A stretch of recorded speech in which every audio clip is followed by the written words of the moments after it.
네, 안녕하세요 여러분들 반갑습니다. 네, 연멘토 권영철입니다. 오늘 CS 윈드 좀 보려고 하는데요. 일단 여러분들도 아시다시피 CS 윈드의 경우에는 이 풍력 사업을 하는 기업이죠. 그래서 신재생 에너지에 포함이 되어 있는 상황이다 보니까 사실 이 미국 대선 안 볼 수가 없거든요. 전 세계적으로 제일 큰 이벤트, 이 미국 대선이 지금 코앞으로 다가온 상황인데, 그런데 어제 사건을 기반으로 트럼프가 당선이 됐다라고 봐야겠죠. 그렇다면 우리는 이 트럼프 시대를 맞이할 때 어떤 것을 좀 중점적으로 봐야 하는지 오늘 이러한 부분들 좀 보려고 합니다. 그리고 제가 한 가지 좀 강조드리고 싶은 내용이 있는데요. 여러분들께서 이 CS 윈드 이것이 정말 궁금하다라는 점이 있다면 꼭 댓글 남겨주시면요. 제가 그 댓글을 토대로 아는 내용이라고 한다면 바로 말씀을 드리도록 하고, 모르는 내용이라도 서치 이후에 말씀드리도록 할 테니까 꼭 댓글 남겨주시면 정말 감사할 것 같습니다. 그럼 CS 윈드 바로 보도록 할 텐데, 사실 CS 윈드 풍력 위주로 기업을 운영을 하고 있잖아요. 사실 풍력 같은 경우 우리나라 특성상 땅이 좁고 이 바람이 많이 부는 지역이 협소하기 때문에 이 태양광보다는 모멘텀이 사실 밀렸던 건 사실이죠. 그런데 현재 각광을 받고 있는 것이 해상풍력인데요. 우리나라가 삼면이 바다이다 보니까 해상풍력에 대한 모멘텀이 어느 정도 강해진 부분이 있습니다. 실제로 이 한국 정부에서 이 100조 원에 달하는 해상풍력 발전을 좀 꾀하고 있는 상황이고요. 2030년까지 14기가와트 확충이 목표이죠. 이것은 비단 한국뿐만 아니라 러시아 우크라이나 전쟁이라든지 아직도 하고 있는 상황인데요. 그리고 악화되는 중동 정세, 이스라엘, 하마스, 이란 등등등 중동 정세가 상당히 악화가 되고 있어요. 그러니까 이 전 세계적으로 이 천연가스나 석유 같은 정통적인 자원들이 공급망에 대해서 어느 정도 약화가 된 부분이 있기 때문에 신재생 에너지 쪽이 부각을 받기 시작을 했는데요. 이 중에서 이 해상풍력 발전을 하는 나라가 상당히 많아졌습니다. 그리고 또 한 가지는 이 AI 산업 발달로 인해서 이 부족해진 전력 인프라망 구축, 그 전력 부족 현상을 좀 타파하기 위해서라도 이 신재생 에너지가 어느 정도 이 관심도가 올라갔었는데요. 그런데 이 신재생 에너지 쪽에 대한 모멘텀 좀 꺾일 가능성이 생겼어요. 바로 이 트럼프 피격 여파인데, 어제 트럼프가 유세 도중에 이 귓볼에, 그러니까 윗귀에 총격을 맞으면서 좀 찢겨 나간 부분이 있었죠. 그래서 이 트럼프가 유세 도중에 총격 피습을 받으면서 이 트럼프 지지자들이 결집을 할 가능성이 생겼거든요. 이 지지자들이 결집을 하면서 결국엔 이 미국 대선에 대해서 당선 가능성이 상당히 올라갔습니다. 사실 이 저번에 이 바이든과 트럼프가 토론을 벌였을 때 바이든이 참패를 했었죠. 그러한 토론으로 인해서 트럼프의 지지율이 올라갔었는데, 이번 일로 인해서 더욱더 지지율이 올라가면서 당선 가능성이 상당히 커졌습니다. 그렇다면 우리는 이제 트럼프 시대를 맞이할 가능성이 커졌는데요. 우리는 이제 그에 맞춘 전략도 필요하겠죠.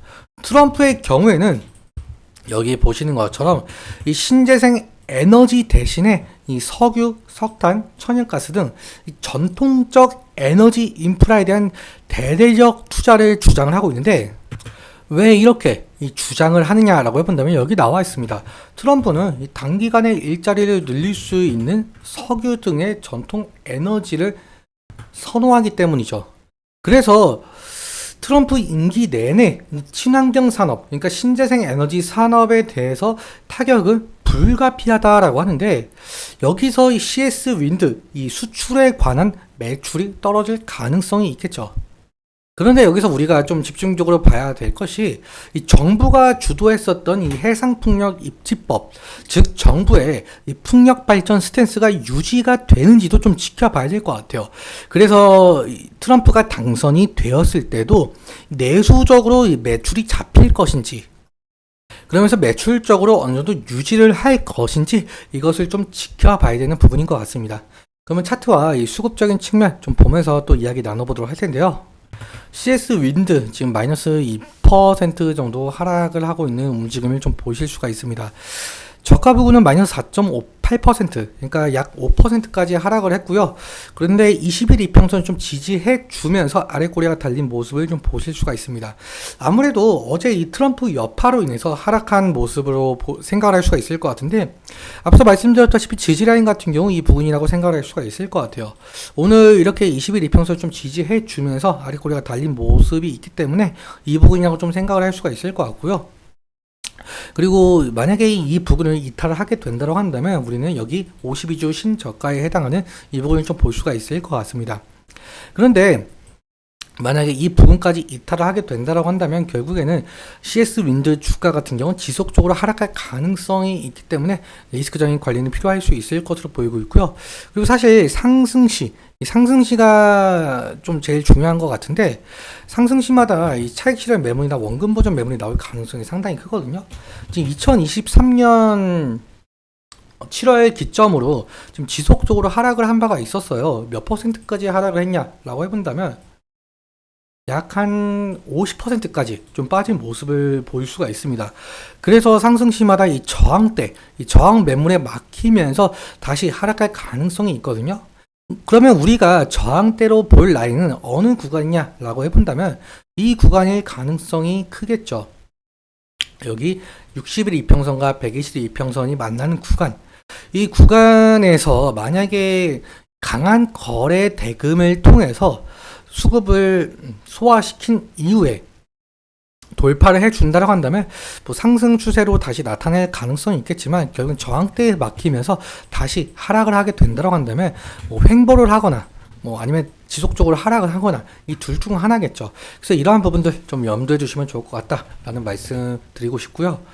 수급적인 측면 함께 살펴보자라고 한다면 한 달 기준으로 CS 윈드의 경우에는 개인이 28만 주 정도 매수가 진행이 되고 있고요. 그리고 외국인과 기관은 반대로 매도가 진행이 되고 있는 상황이죠.